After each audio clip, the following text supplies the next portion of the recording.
everyone. I'm Adam Brown, and this is Shell Point Today for Wednesday, July 29th. On today's show, Dr. Roger Hirchak talks about the importance of hospice care. And we'll return to the model train room for another look behind the scenes at the engineering marvels that are taking place during the summer. But first, don't forget about the outing for barbecue at the Lodge restaurant in historic downtown Fort Myers tomorrow. It's a unique experience like no other that will make you feel like you're dining in the Rockies. Their barbecue specialties, rainbow trout, and bison cuts are so delicious, you'll be planning a return trip. The cost of the outing is $7 with dinner on your own. Court pickups begin on the island at 4 p.m. tomorrow. Speaking of dining, we have some fantastic restaurants here on the Shell Point property as well. A great way to save money when dining here is with the Passport Dining Card. But please remember, you must bring your card with you to the restaurant in order to take advantage of it, just like a credit card. And as one TV commercial used to say, don't leave home without it. For more information about the Passport Dining Plan, you can visit the Palm Grill, the Crystal, or pick them up at the administration office on the island. Also, tomorrow in the morning is your opportunity to learn more about assisted living during an informative tea and tour presentation at King's Crown. Resident Support Services invites all residents to attend this informative presentation by Rita Southern, Director of Assisted Living, where all your questions will be answered. The tour begins at 10 a.m. at the King's Crown. Please RSVP by calling 454-2077. It's time to dispel the myth of hospice care. You may have a friend or loved one that could benefit greatly from this higher level of loving care, and this Friday is a great opportunity to find out more about it. Dr. Roger Hirchak speaks with Terry Kolath about the benefits of hospice care and what to expect in Friday's presentation. Hello, I'm Terry Kolath, and I am here in our hospice GIP unit, the General Inpatient Unit on the 4th floor of the Larson Pavilion, talking about an upcoming academy program, and I am privileged to be talking with Dr. Roger Hirchak. Thank you for joining me. Thank you, Terry. Now, Dr. Hirchak, we try every single semester to share the good news of hospice with the residents of our community. And this semester, we're going to talk about the comfort of hospice care once again on Friday. And we're going to talk about dispelling the myths of hospice care. But I was hoping if I interviewed you today, we could say to people, hospice care extends beyond this unit on the 4th floor. And you may have a friend or a loved one who could benefit greatly from hospice care. So come and find out a little bit more about it. Right. And I appreciate this, Terry, because there's so many myths in hospice that, for example, in this beautiful unit, this inpatient unit, that people come up here just for end-of-life care, period. And that when everyone else gives up on the patient, or we have a terminal illness, they come up to hospice, they get hooked up to morphine, and that's all there is to it. But as you're alluding to, there's so much more to hospice. Hospice is a mission of love, and it does extend beyond this unit. We have, as you know, almost 100 of our residents here at Shell Point that are served by hospice. And they are not on this unit because they're not in need of this unit. So hospice is a program that we take to our loved ones, whether they qualify and are living in independent living, assisted living, in a skilled nursing facility, or in need of the hospice GIP unit. As you explained, the GIP unit is our general inpatient unit. I call it the ICU for Shell Point. In the hospital, we go to the ICU if you need a higher level of care. So if patients that are hospice served are in need of a higher level of care, for example, they're having pain that's not controlled as an outpatient, or symptoms of nausea or difficulty in breathing, whatever it is, rather than going to the hospital, they come up to the GIP unit where we have 9 private rooms over a pristine setting where there's calm and peace, and we take over that treatment and provide that intensive, loving care. I love how you refer to it as a mission of love, because we have resident volunteers who live at Shell Point. that participate and spend time with our residents who are receiving hospice care. And it is a mission of love when you can say to someone with a hospice qualifying diagnosis, we are going to make the rest of your life as comfortable and pleasant as possible out of love. Right. What a gift. Right. What a gift. And the greatest, you're right, Terry, the greatest gift we could give, and biblically the Lord teaches us this too, is the gift of love. We've set standards, for example, on this unit that within 12 hours, I want our staff to hear from the residents or the families that are up here being served, I'm in the right place, or thank God I'm here, or I sense the presence of love and God here. If we hear that within 12 hours, I know we're meeting our mission of love.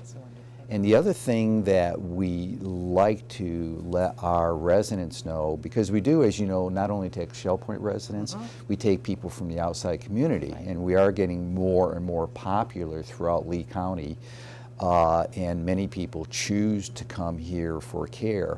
One of the first things I tell them, Terry, when they are admitted is your loved one becomes part of our family. We and I will take care of your loved ones like it's my spouse, my father, my brother, my sister, or whatever. And when we say that, we really mean it, and I really mean it. And I think that's one of the things that makes our hospice unit here at Shell Point really different. It's what I often say is a Christ-centered love that we try to exude for our residents that we care for up here. And Terry, by the way, it's not a one-way street up here. We receive admissions from the hospital all the time, whether it's from our Shell Point residents or outside residents. And the hospital specialists have given up because there's no cure. So they send the patients to us, for end-of-life care. Now, just because we receive them for end-of-life care doesn't mean to say we're going to accept that they're end of life. So we do everything we could to stabilize people, get them back to their baseline, and discharge them. And again, I think our ambassadors in the community are those patients and Shell Point residents that have been taken care of up here, or their loved ones have been taken care of up here. And then they could help us dispel that myth that hospice is all about dying. Hospice is about living with quality of life. It is. And about 10 or 11 years ago, when we formed this wonderful partnership with Hope Hospice, now Hope Healthcare, Hope Hospice, to create Hope Hospice at Shell Point, we started training volunteers, and everyone now has a hospice story. Mine is that I found out about hospice and became a volunteer right before my father needed hospice.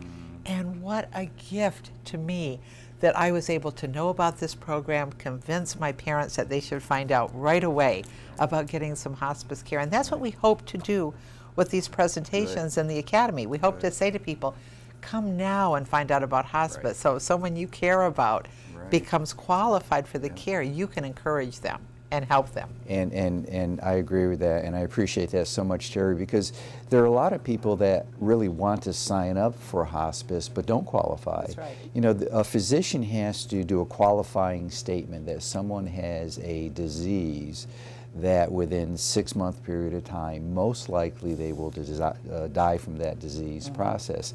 Now, that's not an exact science. We have some people that have been on hospice for years, but to still qualify. And what I always like to say is that you don't give up anything when you become a hospice patient. You don't get any less care.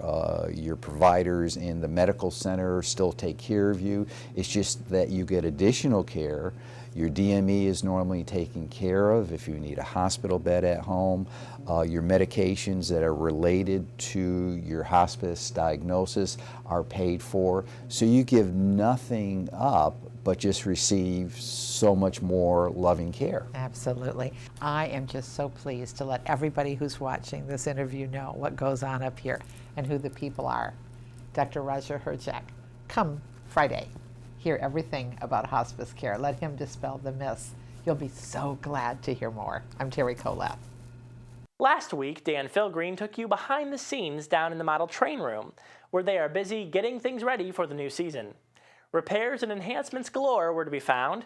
In fact, there was so much information to bring to you that we have more to share with you now. Here's Dan. We are down in the train room in the Island Tunnel, and it is summertime. That means the train room is closed, but that doesn't mean that activity has stopped here. No, indeed, we have a whole crew that's busy here working on maintenance and upgrades, which is what goes on in the summertime. Now, normally, when there's a lot of folks coming through here, they have to kind of put some things off and wait, but the summertime is when it comes together for all kinds of upgrades. So, we're going to take a little tour here and see what the folks are working on. Well, Rick here is the electrical expert, and he's got a project here working on the innards of this whole thing. What you got going, Rick? Okay. This is the control panel for the north section of the track. And every place there's a switch up, and on the layout there's a corresponding switch on this panel to flip it. Like, let's take this one for example, 19 and 20. There's an operator stands at this panel, one at that panel, and one at the other panel. So these are really in pretty poor condition over the 40 years that the place has been open. So what I did was actually strip this down to almost nothing.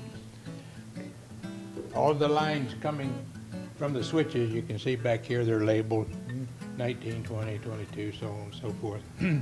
Looks really great now. And it looks a lot better, doesn't it? That's a lot of hours that I'm looking at. A lot of hours, and all of the controls for the switches, of course, are on the panel, the front panel, and everything here was replaced. New switches, new LED indicators, new little relays that switch the lights. Now, how many switches, I mean, I'm talking about track switches, are there on the layout? Do you have any idea? On the entire layout, there's about 50. About 50, yeah. 50 switches. And if you get one wrong, then you have a big. Then you got a big train wreck. A big train wreck. But that was my project for this year. Well, it looks great. Boy, that's impressive. Thank you. Thank you.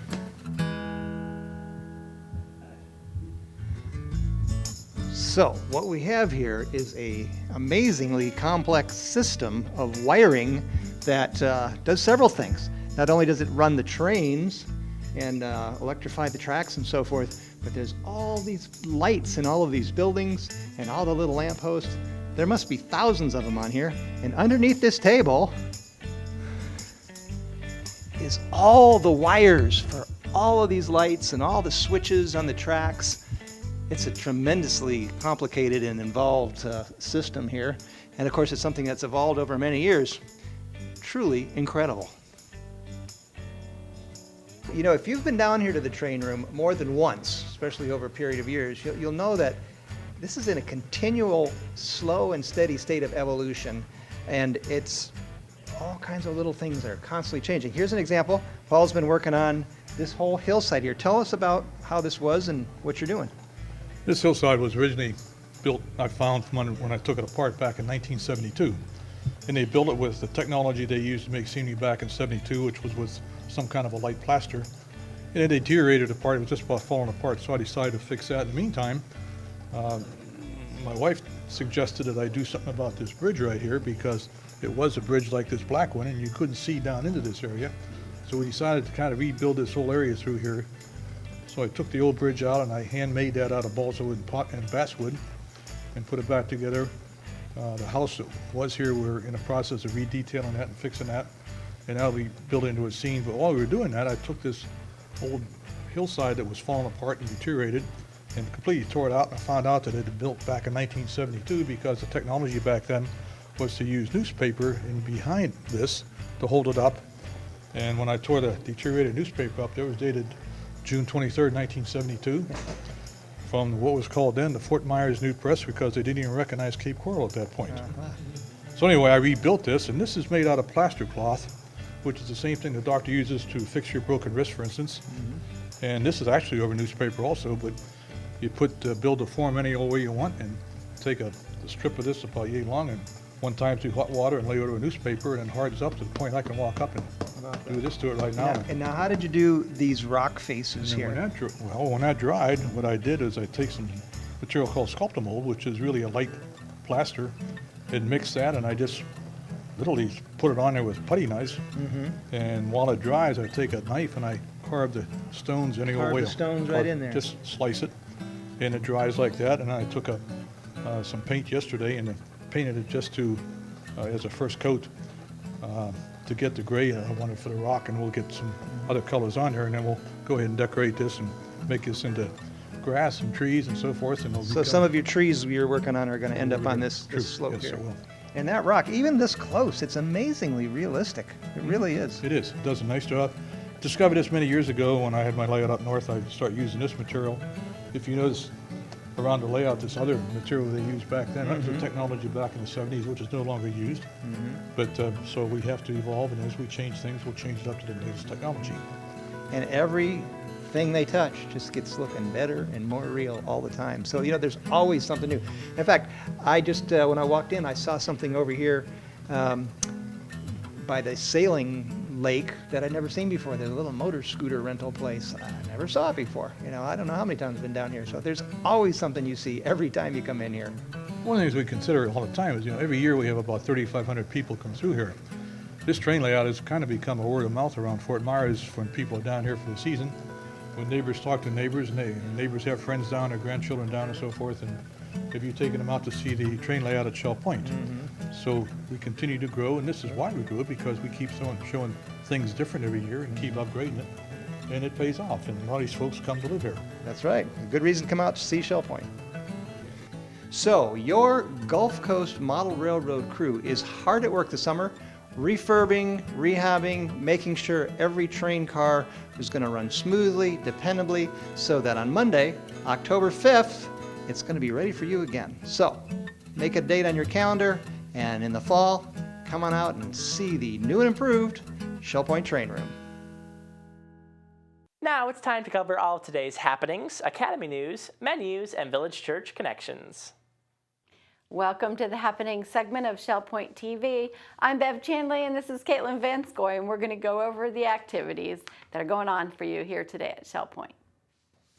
We have Lilly & Company Jewelers here with their service at the Resident Activity Center at 8:45 today. And at 9 o'clock until noon, Jurassic Travel will be in the egret room at the Resident Activities Center. At 9 o'clock, men's round robin doubles tennis will be at the Woodlands Tennis Courts. And the watercolor group with Phil Hilton will be at the Art Studio, also at 9 o'clock. At 9:15, the card making and scrapbooking group will be in the Tarpon Room on the island. And then at 10 o'clock, the ladies' Bible study will be held in the Osprey Room. We have a Health Connections class at 10 o'clock, Fruit and Healing Properties. That'll be in the Grand Cypress Room of the Woodlands. And the Model Yacht Sailing Club will be sailing their boats at 10:15 at the Woodlands Lake. At 11:30, we have a Health Connections class, Bar Basics in the Health Club, and that's currently full. Now here's Caitlin for your afternoon lineup. Thanks, Bev. Our first afternoon activity is at 12:45, a Health Connections class, Advanced Strength. That'll be in the Health Club.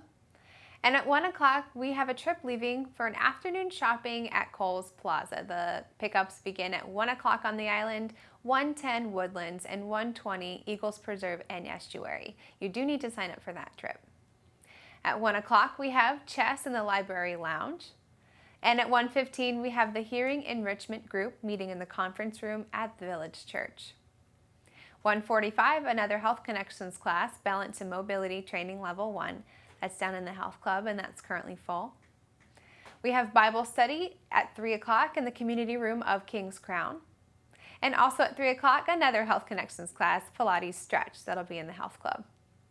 We have indoor bocce at the Health Club at 4:30. And at 5 o'clock, the singles table is available at the Crystal Dining Room. We finish out our Wednesday at 7:15 with prayer and praise at the Village Church. Well, thanks so much for tuning in today. We'll see you right back here tomorrow. Hello, I'm Terry Kolath with your Academy information for Wednesday. At 1 o'clock, Intermediate Bridge continues in the game room of the Woodlands. Menus for Wednesday. In the Crystal Room, the Crystal Platter is petite steak with baked potatoes and sautéed mushrooms. The soup of the day is pasta fagioli. In the Island Cafe for lunch, the special is an Italian sausage sandwich with peppers, onions, and fries for $7.75. The dinner special is fried shrimp for $8.75. Dinner specials in the Palm Grill are grilled pork chops for $14.95 or cod for $17.95. All menus are available 24 hours a day at www.shellpoint.net. Hello, I am Janice Quinlan, your international worker in residence. This is Village Church Connections. I would like to share with you today some thoughts from Philip Yancey's classic book titled, What's So Amazing About Grace? As American Christians, we are often uncomfortable with the ordered world of first-century Judaism. It feels to us to be a formal pattern of ungrace, a religious caste system, but at least the Jews had found a place for such groups as women, aliens, slaves, and the poor. Other societies treated them far worse. Jesus appeared on earth just as Palestine was experiencing a religious revival. The Pharisees, for example, spelled out precise rules for staying clean. Never enter the home of a Gentile, never dine with sinners, perform no work on the Sabbath, wash your hands 7 times before eating. Thus, when rumors spread that Jesus could be the long-awaited Messiah, pious Jews were scandalized. Had he not touched unclean persons, such as those suffering from leprosy? Had he not let a woman of ill repute wash his feet with her hair? He dined with tax collectors. One even joined his inner circle of the 12, and he was notoriously lax about the rules of ritual cleanliness and Sabbath observance. Then Jesus culminated his time on earth by giving his disciples the Great Commission, a command to take the gospel to unclean Gentiles in Judea and Samaria and to the ends of the earth. Jesus' approach to unclean people dismayed his countrymen, and in the end, helped to get him crucified.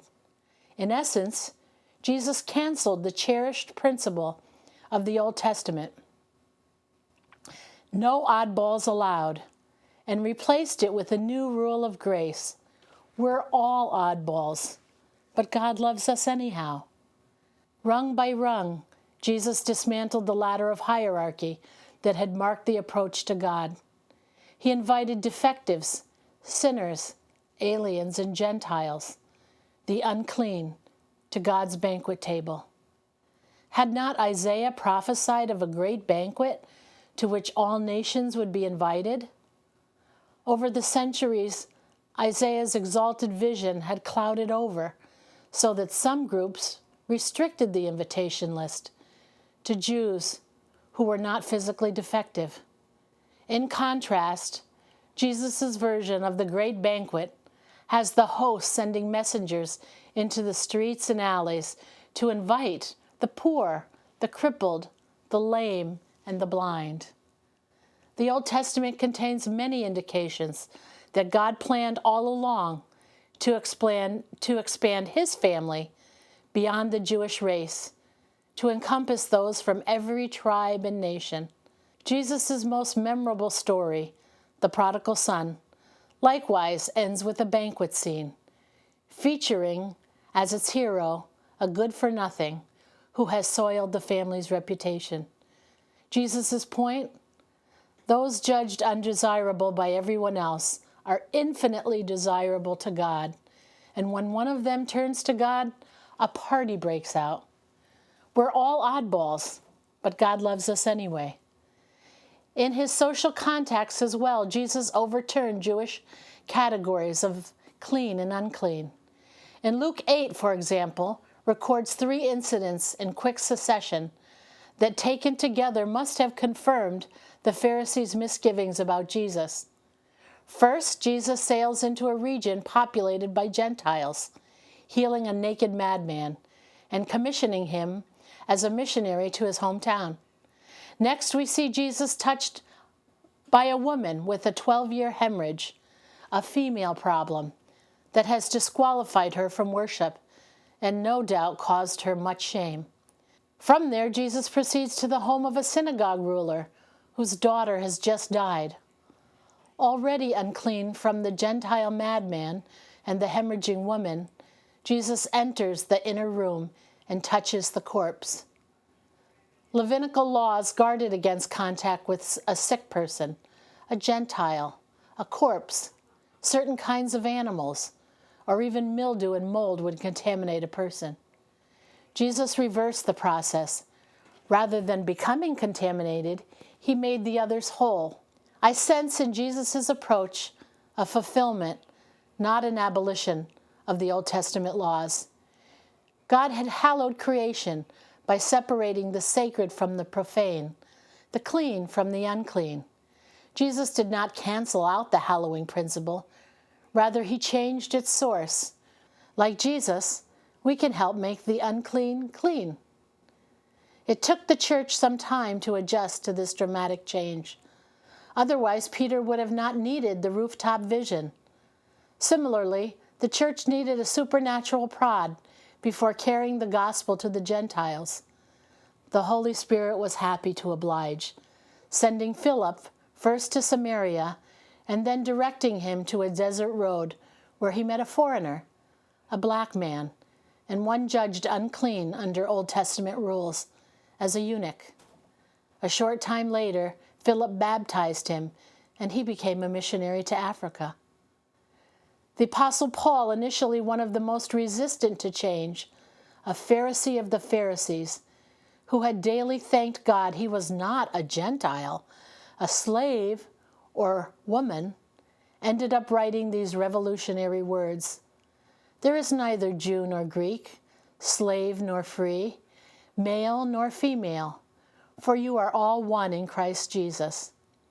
Jesus' death, he said, broke down the temple barriers, dismantling the dividing wall of hostility that had separated categories of people. Grace found a way. So often we feel as if we need to clean up ourselves, get it together, change this, and work on that before we can approach Jesus. But that's a lie. Jesus sought the messy before they cleaned up anything at all. He purposely went where he wasn't supposed to go, talked to those he wasn't supposed to talk to, and hung out with the sinners, the outcasts, the unworthy, and the scandalous. The grace that Jesus embodied is very good news indeed. It truly is amazing grace. Well, that's it for today's show. Be sure to watch again tomorrow when we'll take you out to the country on a unique outing that several residents took part in recently. And Kathy Miskell will talk to us about the attitude of yes in Shell Point's dining services. Until then, this has been Shell Point Today for Wednesday, July 29th.